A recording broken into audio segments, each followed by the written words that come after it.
Good morning, Wham! What's happening, Wham? All right. You know, the biggest ham is your custodian at lunch, Mr. Hamill. You can call him Mr. Ham. He said so. I'm not kidding. You can. He likes that. All right. Do you believe me, Connor? Kind of. No, it's true. He doesn't mind. Mr. Ham. That's right. He's a good guy. All right. So 1619 is a big year. I know 1620 is the big year around here. We practically live next to Plymouth. We live next to Plymouth. The Pilgrims came here. Thanksgiving. But 1619 is a big year for a couple of reasons, and we're going to learn. We already discussed one in chapter 9, and they do mention it again. It's when the slaves first came here. The African Americans came in a boat and first came to America that we know, the United States part of it. Also, it's the House of Burgesses, which they were the first group to make laws for themselves, which is an awesome thing. So we've got this like really awesomely bad thing and this really awesomely good thing. And then we got a couple of weird things. How the woman came, which is a good thing, but I've talked about in class how it was done. It gets weird. We're going to read about it. All right, buddy? All right. All right, you ready? Mm-hmm. All right, it's a big year. Big year. The big year, the 50th anniversary of Disney. Is that why it's a big year? No. Oh, okay. Okay. The English found those first years in America really hard. Remember, 4 out of 5 of the first 10,000 settlers died. That's over 80%. No good. Soon after they arrived in Virginia, most people would have given up. I would have. But not the English. The harder the challenge, the more determined they became. The year 1619 was a turning point. After 1619, you could tell the English were in America to stay. It was a year of many firsts in Virginia. The first boatload of Africans. We learned about that. Mm-hmm. The first boatload of women. The first labor strike. First time English settlers are allowed to own land. And the first elected lawmakers.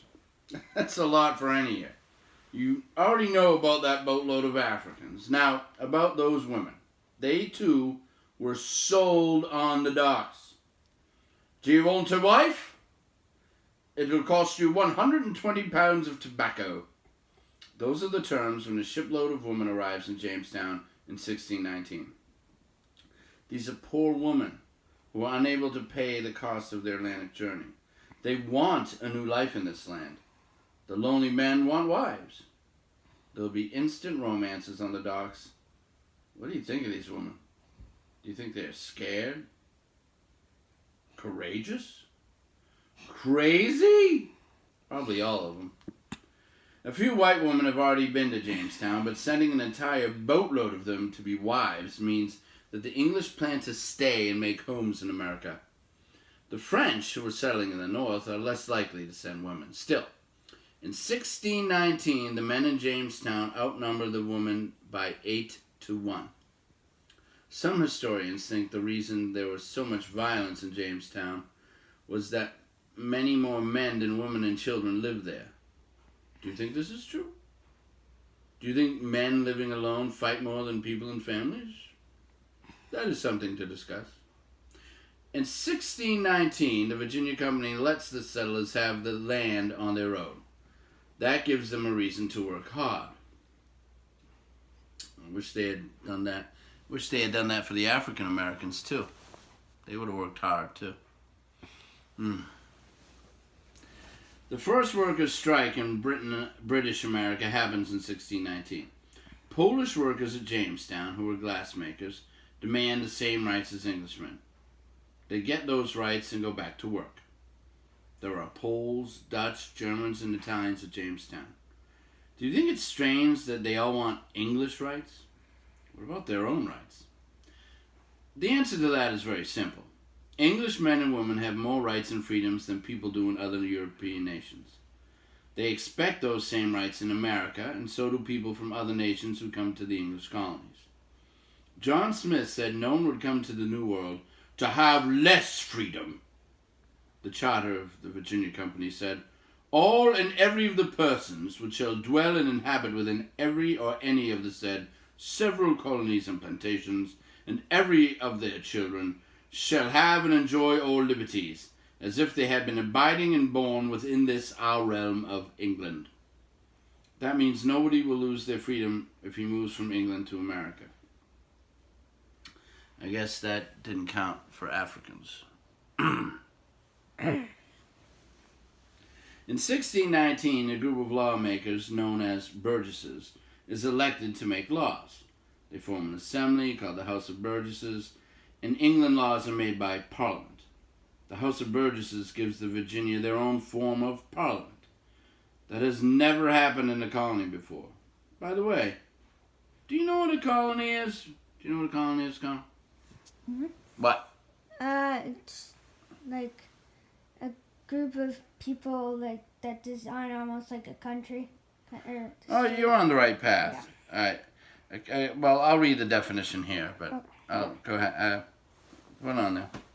A colony is a land controlled by a distant or foreign nation. So, in other words, a colony is a land that's far away from the main country, but it's ruled by the main country. In the 17th century, many European nations have colonies in America as well as in other parts of the world. Those colonies are not all alike. In the Spanish colony, no Europeans except Spaniards are allowed to settle. France only admits Catholics. The English colonies have open doors. Think about that for a minute.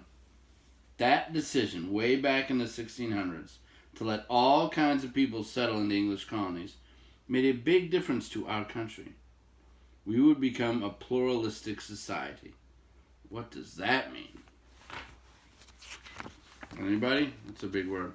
No, I might have so an idea. Pluralistic. You know what the word plural means? More than one. Yeah, more than one. So it means more than one group of people living in a country. Or like right. One, like more than one religion. Well, it can mean that, but like, if you go to Finland, almost everyone who lives there are Finnish. Mm-hmm. Sweden, they're almost all Swedish. In America, what? It's everybody, right? Mm-hmm. We have Native Americans, right? We have African Americans, we have Irish, Italian, German, Polish, whatever, all day long. English obviously started, right? But yes, so that's the difference. It was filled with a bunch of different kinds of people. Still is that way. Now you know about colonies. Let's get back to that House of Burgesses. In the 17th century, laws for colonies were made in the home country or by appointed governors and their councils. The House of Burgesses changed that. England was letting colonists make laws for themselves. That was a big first in history. An English governor did have veto power over the Burgesses. What is a veto? You know what a veto is? Like someone is allowed to like take someone out of court or something like that? No, it means you're allowed to say no. So the president has a veto. So if Congress passes a law and he doesn't like it, he can just say no. Okay, you can do some work. You can go to the dictionary and look that word up. The governor didn't use the veto very often. You can go online and look that up. Or I just said it out loud. That'll do it, right? Mm-hmm. Okay. This is something you should remember. The House of Burgesses formed in 1619 gave America its first representative government. It was the beginning of self-government in America. Whoops! Hold on! That isn't quite true. Some Indian tribes had representative government. The House of Burgesses was the first representative assembly in the European colonies.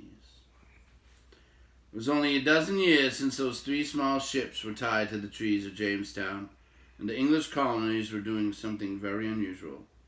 They were making laws for themselves.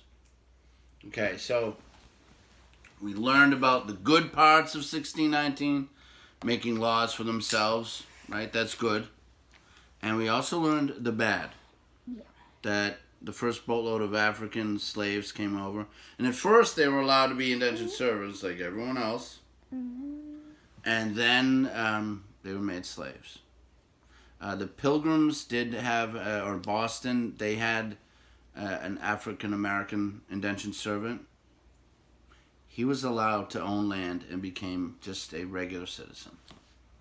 So up here, and it started on the right foot. We'll learn more about slavery, and there was some slavery up north too. But at least up Massachusetts started on the right foot. The first African American indentured servants were allowed to become free and actually own land, which is what should have happened. So, yay, but it's still a problem for this country, and but a lot of good things too. All right. So we'll see you later. Say goodnight, Connor. Good night, Connor. All right.